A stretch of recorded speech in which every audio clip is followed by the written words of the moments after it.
Buenos días a todos. Muchas gracias por acompañarnos en este tramo final del mejor evento, el encuentro tradicional de METIC en la Universidad Menéndez Pelayo.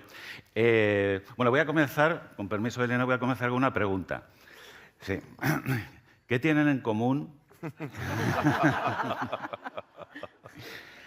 la Moncloa, Toledo y la lucha antiterrorista? Está fácil. Efectivamente, todos los tenéis en mente. Estos lugares, estos nombres, estos conceptos han dado nombre a sendos pactos de Estado en nuestro país. El primero de ellos en los últimos 50 años. La Moncloa, después vino el Pacto por la Constitución, luego por el modelo autonómico, el Pacto de Toledo, por el modelo de seguridad social, probablemente necesitado de una versión 2.0 ya, o sea, está un poco justito, el Pacto antiterrorista, el Pacto por la Justicia, el Pacto por la lucha contra la violencia de género. Y creo que no hay más. La verdad es que he buscado algún censo oficial de pactos de Estado y no lo he encontrado. Esto es lo que he podido averiguar. No sé si son muchos, 7 pactos de Estado en 50 años. Mi primera tentación era pensar que no somos un país propicio a estos pactos de Estado, pero la verdad es que cuando uno se lo piensa 2 veces dices, pues a lo mejor sí. Hay que salir aquí a un debate, ¿no?, entre cómo se hizo la evolución de dictadura a democracia en Portugal y España. Nosotros lo hicimos a través de un pacto, otros, en fin, necesitaron de una revolución, ¿no? Yo me quedo con los pactos. Pero bueno, es verdad que ahora mismo quizá no estamos en el momento de máximo optimismo, ¿no?, en cuanto a la viabilidad de grandes acuerdos en nuestro país. ¿Qué es de lo que va de pactos de Estado? Pues en este contexto, desde AMETIC, con el liderazgo de Pedro Mier, estamos poniendo encima de la mesa nada menos que 3. 3 pactos de Estado. A ver, ¿somos exponenciales o no somos exponenciales? Y además yo soy de Chamberí, con lo cual no hay ningún problema por hacer este tipo de propuestas. Bueno, hoy vamos a hablar de uno de estos pactos de Estado, el tercero, el Pacto de Estado por la Innovación, que es un tema que yo siempre he querido plantear aquí como un asunto que no es un asunto de frikis, ¿no? Porque alguien podría pensar, oye, sector tecnológico, ya están aquí hablando de lo suyo, ¿no? Un pacto para vender más, ¿no? Más de lo suyo, un pacto para vender tecnología. Nada más lejos de la realidad. Creo que a lo largo de estas jornadas y en ediciones anteriores hemos visto que el sustento, la motivación que hay detrás de esta propuesta de pacto de Estado es nuestra lectura de lo que es un camino para una mejor sociedad, un camino en el que la renta per cápita, por ejemplo, sigue creciendo gracias a una productividad que deja de estar estancada. Esa es la motivación que nos lleva a hablar de este tipo de cosas. Tenemos aquí, ya se ha mencionado a José Manuel Leceta, que él acuñó, por lo menos para mi conocimiento, la idea de vincular esa definición de innovación como conocimiento en acción. Para mí, poner encima de la mesa un pacto de Estado de innovación es realmente meter el conocimiento aplicado en el modelo de país, que queremos, y esa es la lectura que queremos hacer. Hablamos de pacto de Estado de innovación, pacto de Estado para la industria, para el talento. No son esferas disjuntas, como probablemente veremos, y ya ha salido en las jornadas anteriores. De manera que vamos a conversar sobre este asunto, y para ello pues, le voy a proponer a nuestra querida secretaria general. Bueno, hoy tenemos un panel que vamos a ver, excelente, ¿no? Para empezar, nuestra querida secretaria general de Innovación, Teresa Riesgo, una veterana ya en nuestros eventos. Antes comentábamos que desde el 2019, pues sin solución de continuidad, hemos disfrutado con ella aquí. Ella es uno de los nuestros, también por su trayectoria anterior en el ámbito de la investigación y en el ámbito académico. Bueno, en el caso de Paco Marín, yo no sé cómo se presenta alguien que viene 38 veces a un sitio. Sí.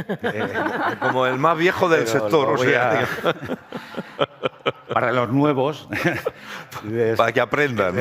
Les recordaré que, bueno, Paco tiene pues, una trayectoria como emprendedor y empresario exitoso en el sector, que dio pie a una trayectoria de responsabilidad institucional en el CETI. Ahora está más enfocado al ámbito de la financiación de proyectos innovadores emprendedores y, por supuesto, con un compromiso muy importante con el movimiento, digamos, asociativo. Compartimos en el Foro de Empresas Innovadoras una convención suya, responsabilidades en las cuales él es vicepresidente.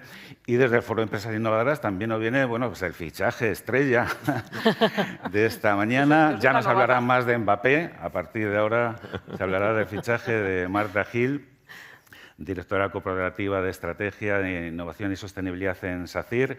Ella es ingeniera de telecomunicaciones, con una trayectoria inicial en el mundo de la consultoría y hoy se estrena. Hoy es un gran día para todos. Ya sé por qué traes empresa de infraestructuras. Has dicho que quieres algo lo contrario a empresa tecnológica y te has ido al sector que menos digitales somos y menos innovamos. Pero que estáis en camino de cambiar. Total, total.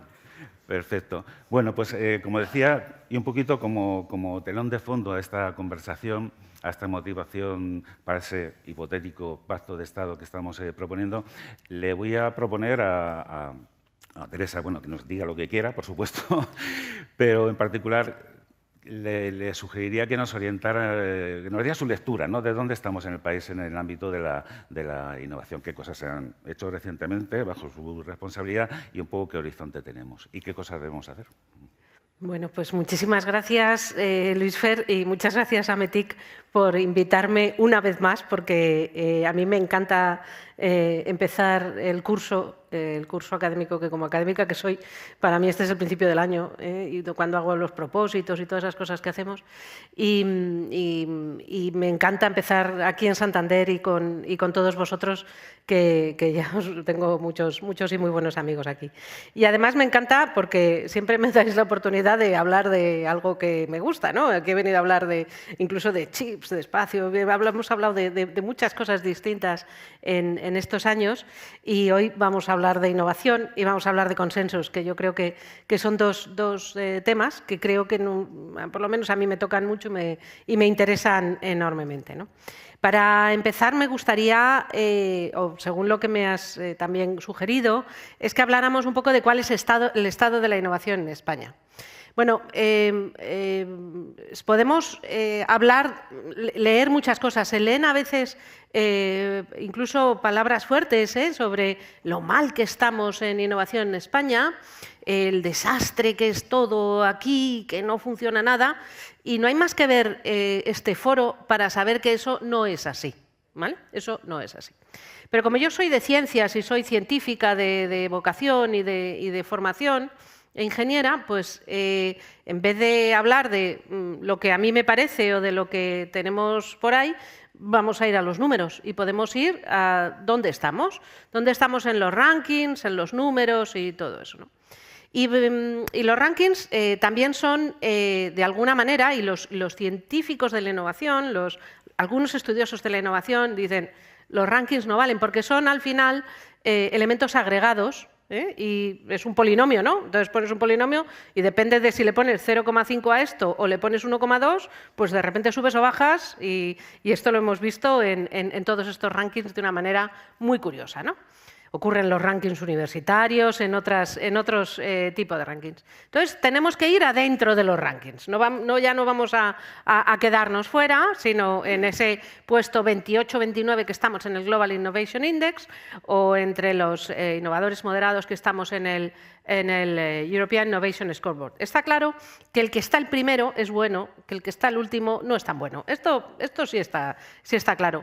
Pero podemos ir a lo que hay dentro, ¿vale? Bueno, estos rankings, porque hay cosas en las que estamos muy bien y otras en las que estamos muy mal. Entonces, arreglemos aquello, vayamos al fondo de aquello en lo que estamos mal, ¿no? Entonces, ya digo, como yo soy ingeniera y me gustan los numéricos, pues me gusta mirar dentro, ¿no? Y de hecho, por ejemplo, en el caso del Global Innovation Index, cuando se publicó el del año pasado, el de 2023, ahora está a punto de publicarse el de 2024, ya se han publicado algunos datos preliminares que ahora comentaré, cuando cuando se publicó, yo pedí una entrevista con las personas que habían hecho los índices de España, ¿no? para preguntarles, bueno, cómo lo veían, tal cual. Y ahora os contaré algunas de esas cosas, ¿no? Bueno, pues si miramos dentro, hay cosas en las que, curiosamente, en España estamos bastante bien, ¿eh? Estamos bien, por ejemplo, en la proporción de gente formada con doctorados en España, pero mal en gente formada con doctorados en el ámbito tecnológico. Esto tendremos que pensárnoslo por qué es y qué es lo que ocurre. Bueno, yo tengo mi propia idea y además que creo que bastante bien fundada, ¿no? Porque, por ejemplo, en esto que llaman tertiary enrollment, ¿no? en gente con doctorados, estamos en el número 6. Acordaos que de media estamos en el 28, 29, ¿no? Y, sin embargo, en graduados en ciencia e ingeniería, en el 65. Esto es el Global Innovation Index es un índice de unos 140 países, me parece, ¿no? En movilidad interna estamos en el punto 57, mal también, ¿no? Sin embargo, otras cosas, es bien conocido que, por ejemplo, en artículos científicos con alto índice de impacto también estamos muy bien situados, estamos en el puesto número 12 en ese índice global.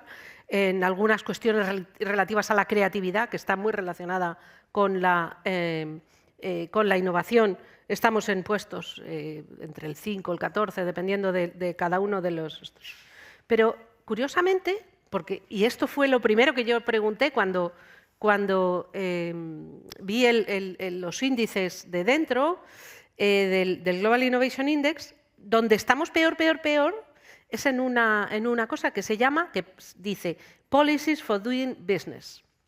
Estamos en el puesto 91.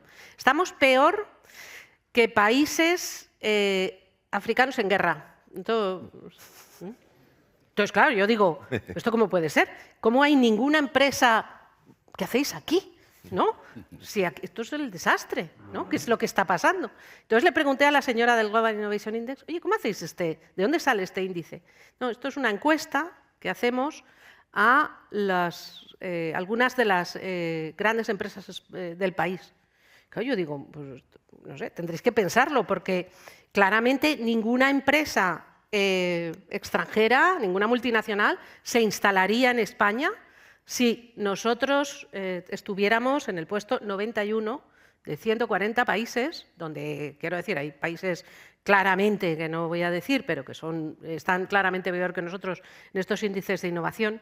Entonces, esto nos lastra mucho. Quiero decir, nos lastran en los índices, en estos indicadores globales, tenemos que tener cuidado de cómo leemos los números, ¿vale? Y esta es la primera cosa.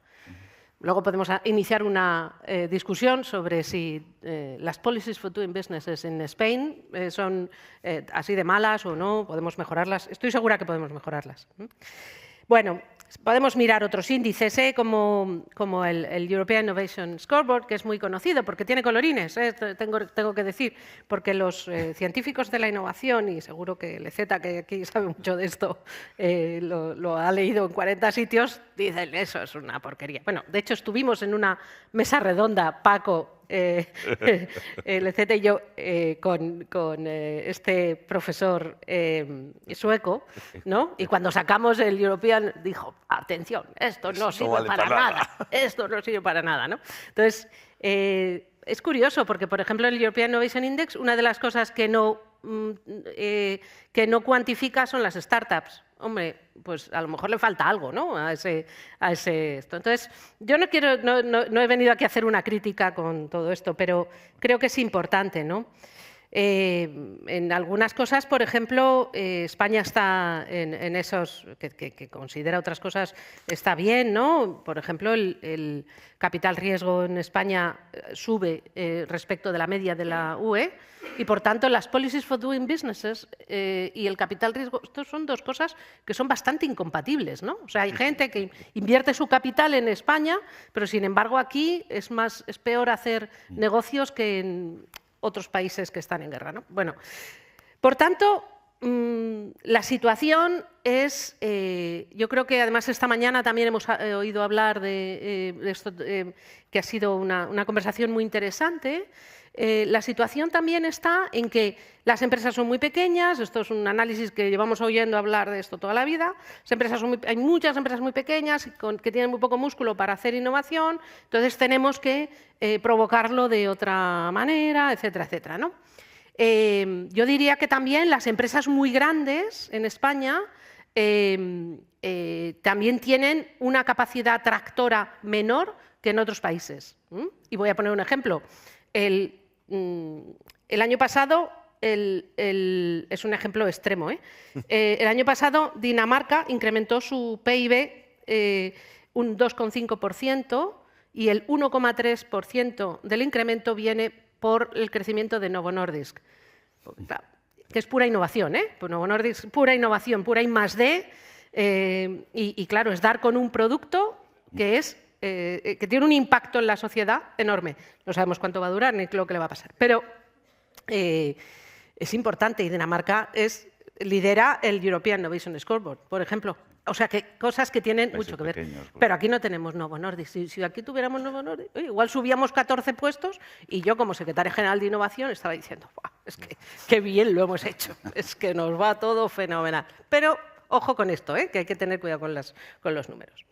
Bueno, cosas que tenemos que hacer. Pues yo creo que hay unas cuantas cosas que tenemos que hacer. Tenemos que convencer a la sociedad de que esto es importante, que la innovación es importante. Tenemos que generar alianzas no solo entre las administraciones y las empresas, sino que esas empresas pequeñas tienen que generar alianzas entre ellas, cosa que también nos dicen los índices, que en lo que no estamos bien, alianzas entre ellas para generar músculo y poder hacer cosas juntas. Y esto es súper importante. Cosas que hemos hecho es diversificar mucho los instrumentos de financiación. Ya termino, sí. Y aquí está el director del CEDETI, que luego nos contará, y yo creo que esto es importante. Creo que tenemos que medir mejor. Tenemos que medir mejor internamente y externamente. Es decir, hay algunos cambios en la forma de medir en el INE que tenemos que provocar. Es fundamental, porque el mundo ha cambiado, porque ha cambiado respecto de cuando se hicieron esas medidas, ¿no? Y, por supuesto, tenemos que colaborar. Colaborar es fundamental. Y esto que decías de los pactos es importante.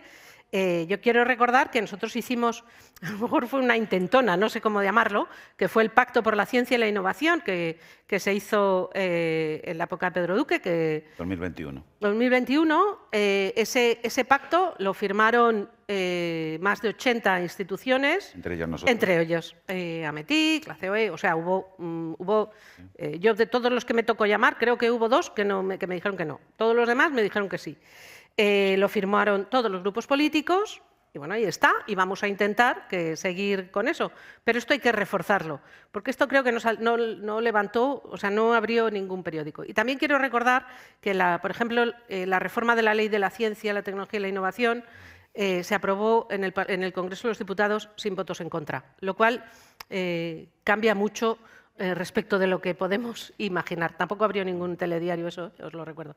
Y también la ley de startups. O sea que ha habido 2 leyes que han generado consenso. Bueno, ahí lo dejo. Sí, bueno, tenemos la sospecha, efectivamente, muchas gracias Teresa por esta visión, de que efectivamente este es un tema susceptible de generar amplios consensos, que es lo que define un pacto de Estado, amplios consensos en el ámbito político, que es a quien se dirige esencialmente esta propuesta. Bueno, vamos a iniciar una ronda de intervenciones ahora sí, con unos bloques que yo os anticipaba. El primero es ser o no ser, que si en función de lo que digáis, la mesa dura hasta el café o suspendemos antes.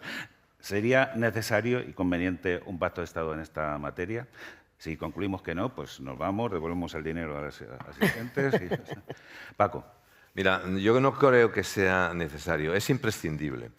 Y además, en esta reunión, que como ya os he hecho, digamos, la introducción, para mí es absolutamente señera, yo he repetido, he estado aquí en casi todas las vertientes, desde las más reivindicativas, hace bastantes años, a las más propositivas, como me lleva haciendo estos últimos tiempos, pero he estado en muchas vertientes. Y digo, con toda radicalidad, es imprescindible un pacto de Estado. ¿Por qué? Porque en España tenemos una particularidad curiosa, y es que la innovación está absolutamente dispersa tenemos responsabilidades compartidas entre el Estado, que es el responsable, pero las 17 comunidades autónomas, más todos los ayuntamientos que son tremendamente importantes para la innovación, y el conjunto de la sociedad. Tiene 9 ministerios participan en políticas de innovación. Es decir, hay una dispersión de responsabilidades muy importantes. Y hace falta crear el vehículo, los elementos para que haya convergencia. Y esa convergencia la facilita un pacto de Estado. Mirad, estamos en una situación en la que llevamos 3 días hablando de pactos y hemos hablado del pacto de la reindustrialización de la educación. Y ha habido, Teresa, un espíritu, para mi punto de vista, de reconocimiento del avance. La ley de industria aparentemente nos da una posición de mucha mejora. En educación, ayer tuvimos aquí a Clara y con la formación profesional, otro mensaje de satisfacción. Y hoy aquí tenemos que decir, como has dicho ya, que también en innovación vamos mejor. También hemos mejorado y hay crecimientos. También has dicho tú, y es muy importante, que estamos casi convencidos de que no estamos midiendo bien. No puede ser que nuestra balanza de pagos de ventas de productos avanzados represente unas cifras que luego no se consolidan con nuestra participación. Algo debemos de estar haciendo bien para poder tener una balanza de pagos en estos términos que no es tan deficitaria.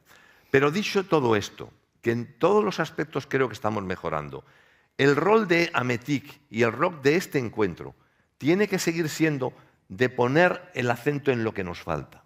Por lo tanto, me vas a perdonar que a partir de dicho que vamos mejor, lo que vayamos a decir a partir de ahora es lo que tenemos que hacer para ir todavía superando nuestros déficits. Y nos quedan muchas cosas por hacer. Por lo tanto, a mí me parece que los 17 minutos que nos quedan, yo propongo a la mesa que hablemos de lo que nos queda por hacer.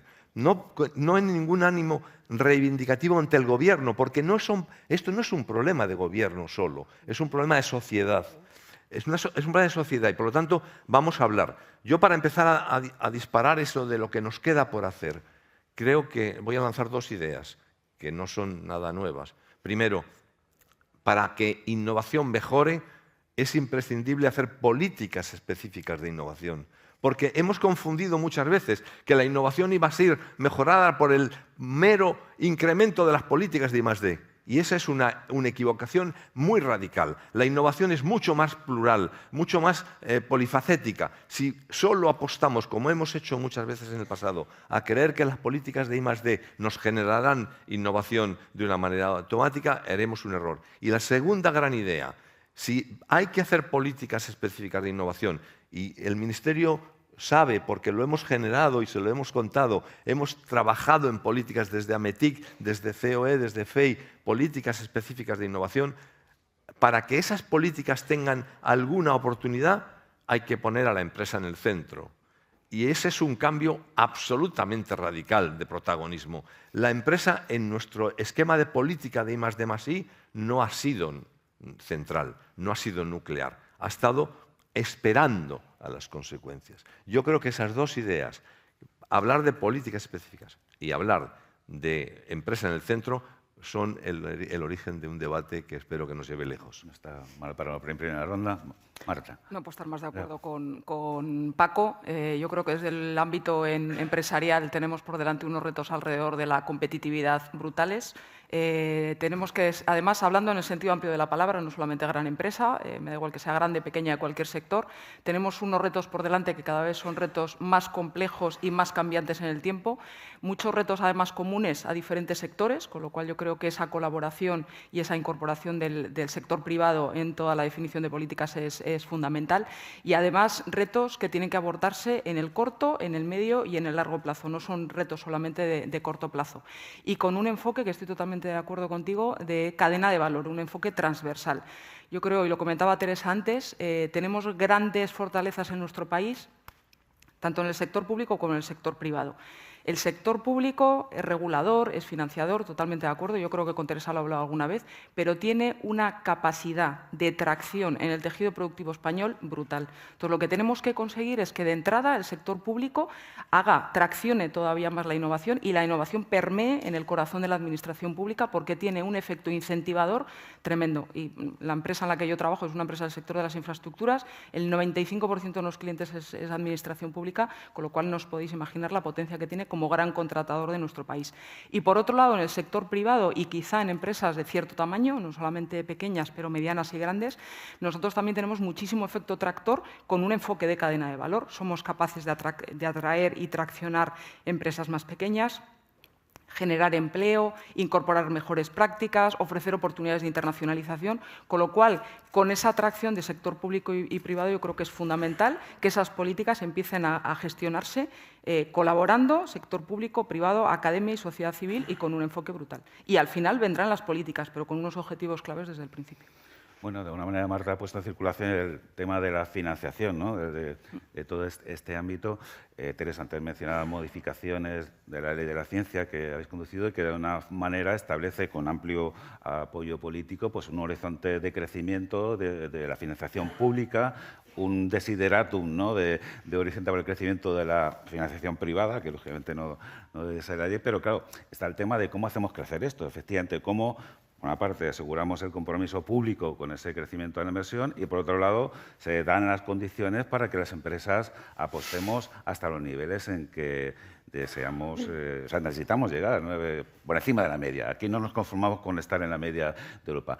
Paco, yo creo que ese es el punto, y Teresa ya se va a reír porque sabe que soy obsesivo. Fiscalidad, fiscalidad, fiscalidad, fiscalidad. Porque es que la motivación para la empresa básicamente, básica, es que se reconozca a través de lo que se recupera vía fiscalidad el esfuerzo que se adelanta cuando se toma el riesgo. Teresa sabe que le hemos dicho, y está en una de esas políticas específicas, por favor, corrijan el impuesto mínimo de sociedades, que no excepciona las inversiones de I+D dentro de ese concepto. Cuando se excepcionan las otras actividades que no se comprenden porque son menos anticíclicas, menos proactivas, una opción clara es con motivos de los presupuestos 2025, obviamente sí existen, tengamos la posibilidad de corregir el impuesto, el impuesto mínimo de sociedades, incorporando las actividades de I+D como unas excepciones. Hay otros elementos importantísimos que también tienen que ver con la motivación, y es el hecho de la capacidad de creer en las empresas cuando se está haciendo la propuesta de los proyectos. Ayer se dijo aquí, Teresa, que un proyecto en Estados Unidos para algo que creo que tenía que ver con medio ambiente, no me acuerdo muy bien, 700 páginas en España, 700 páginas, 7 meses sin responder, en Europa, no era España. Y en Estados Unidos, 7 páginas, 7 días. Agilizar el proceso de solicitud de todo lo que tiene que ver las ayudas. Cuando haciendo un ejercicio de apuesta a priori, confianza en el que te lo plantea.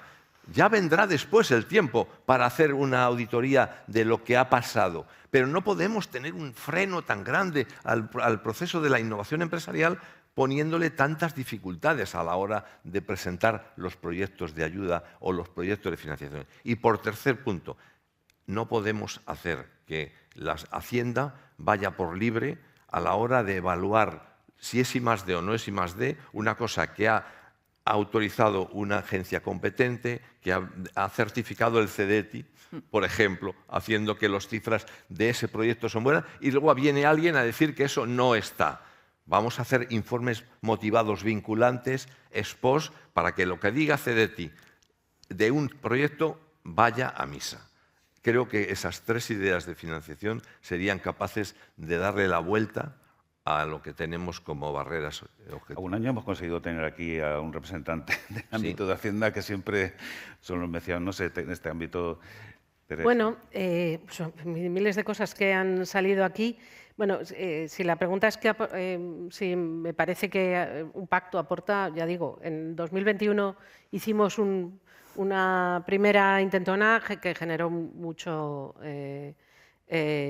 mucho consenso, aunque yo voy a decir que hubo, ya digo, 2 instituciones, particularmente del ámbito privado, que no lo firmaron, porque dijeron no podemos asegurar que, o sea, no queremos asegurar que, que esa financiación se vaya a hacer, sería hipotecarnos, etcétera, etcétera, ¿no? Era una parte que aquellos, no voy a decir quién son porque tampoco tiene ningún sentido. Pero quiero decir que no eran asociaciones de científicos rebeldes ni cosas de estas, o sea, era otro tipo de institución.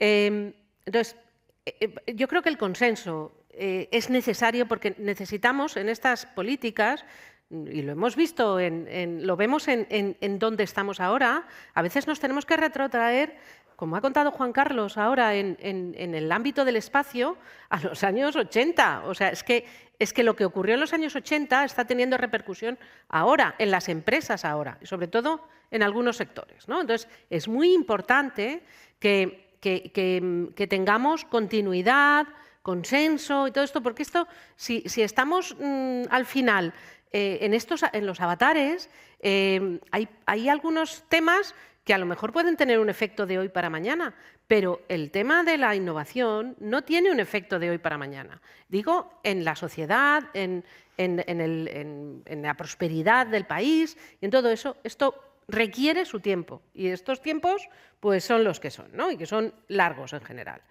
La segunda cosa es que tenemos que actuar en ese reto y en estos aspectos, tenemos que actuar en muchos ámbitos. Habéis hablado estos 2 días anteriores de industria, habéis hablado de educación, claramente con el tema de la formación profesional, pero también mañana se inaugura aquí en la Méndez Pelayo, ahí arriba, un curso sobre la ley orgánica del sistema universitario. Estarán los rectores, porque el sistema universitario es fundamental y el sistema universitario está en un momento cambiante, que tiene mucho que ver con la innovación, porque os recuerdo que los innovadores, que serán los jóvenes, porque yo ya estoy para el arrastre, pero los que vienen detrás, y esos que son los jóvenes, son los que tirarán de la innovación en cuanto... Y si no les metemos ese gusanillo en el cuerpo cuando son universitarios, ¿qué se lo vamos a meter cuando tengan 45 años? Pues no, ya están echados a perder. Entonces, no os olvidéis de la universidad, no os olvidéis que ahí es donde está el caldo de cultivo de toda esa parte. Y los vais a tener, están ahí arriba mañana.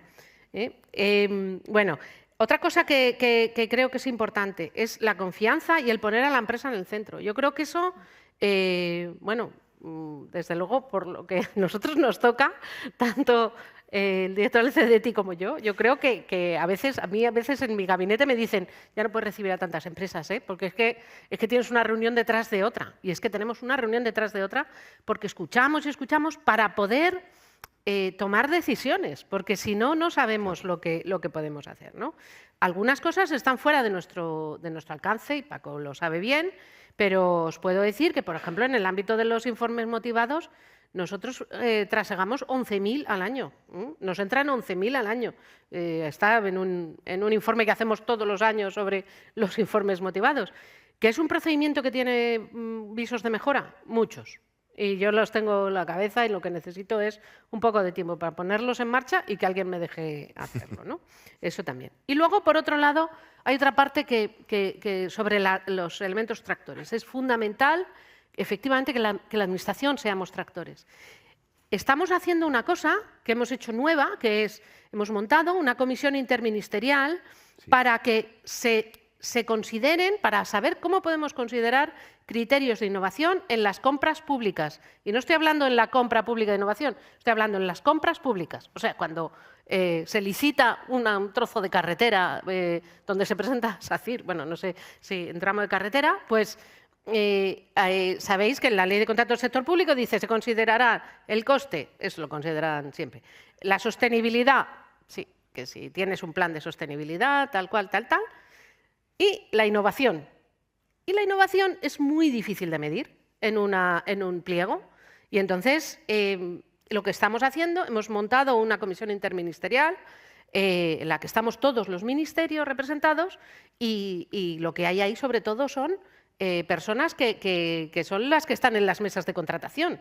Teresa, cuando salió ese tema yo me llevé un alegrón, porque llevábamos hablando de eso 1000 años. Que exista esa comisión, que presides tú además, Sí. Fue una notición.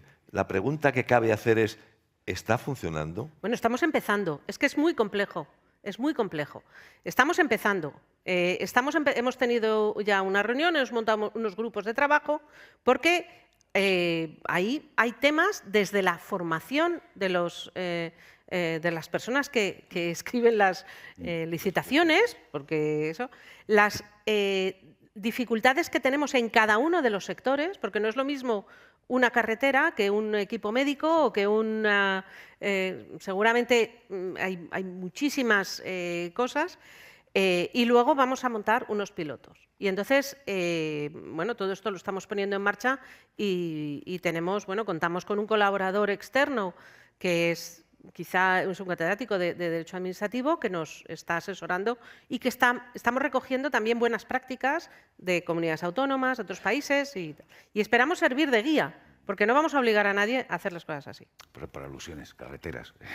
Bueno, digo las carreteras. No, si hacéis algo más que carreteras. Hacemos algo más que carreteras, pero efectivamente, y con Teresa coincidimos también en un foro hace poco, y es que al final, como en todos los sectores, el cliente manda. Y no os podéis imaginar, en el momento que hemos encontrado una administración pública X, nosotros operamos en más de 20 países, con lo cual España es una, otras, en las que encontramos un cliente innovador o sostenible o diferente que empieza a incorporar en esos pliegos cosas diferentes. O sea, es una verdadera revolución de la casa y es un aliciente tremendo a la hora de hacer cosas diferentes y a la hora de empujar la innovación. Si el cliente solo se fija en el precio, estamos muertos. Entonces, para sector infraestructuras y para otros muchos sectores, el que la propia administración involucre e incorpore esos criterios de innovación es un efecto tractor tremendo, con lo cual, yo cuando lo comentaste, me parece una muy buena noticia y espero, como Paco, que llegue a buen término y yo creo que estamos todos abiertos a colaborar en lo que haga falta para ayudar en lo que sea necesario. Bueno, recopilando y poniendo un poquito en contexto, Pacto de Estado, han salido temas de financiación,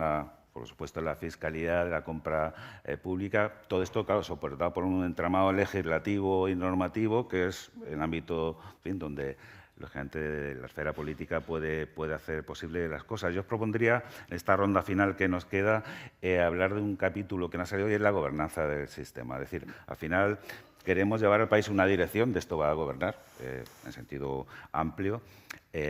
Gobernanza es dirigir y controlar. Tenemos un sistema definido, está en nuestra estrategia española de ciencia y tecnología española. La estrategia es quizás el primer instrumento, pero hay otros órganos de gobierno.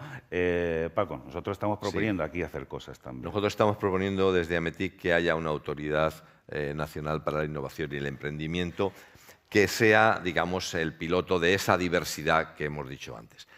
Y proponemos la creación de un Consejo Nacional de Innovación, que sea donde todos los que tenemos algo que decir tengamos el marco regulado para reunirnos, opinar, verificar qué pasa y volver a opinar. Es decir, un sitio donde nos encontremos. Esto no es nuevo, lo han hecho otros países, lo hicieron los nórdicos hace tiempo, superaron su necesidad y la quitaron, pero nosotros creemos que estamos en el momento donde un Consejo Nacional de Innovación unido, mandatado por esa autoridad nacional de la innovación y del emprendimiento, podría ser un elemento de grandísima utilidad. No tendría por qué durar toda la vida, pero podría ser un acelerador para un buen momento. España va en este momento avanzando muy rotundamente en el ámbito de la innovación, no cabe la menor duda, pero creo que el acelerador sería un Consejo Nacional de Innovación que pudiera coordinar y hacer converger ese número de actores que son diversos. Paco, yo entiendo que la lectura de este órgano es en un sentido elevar de rango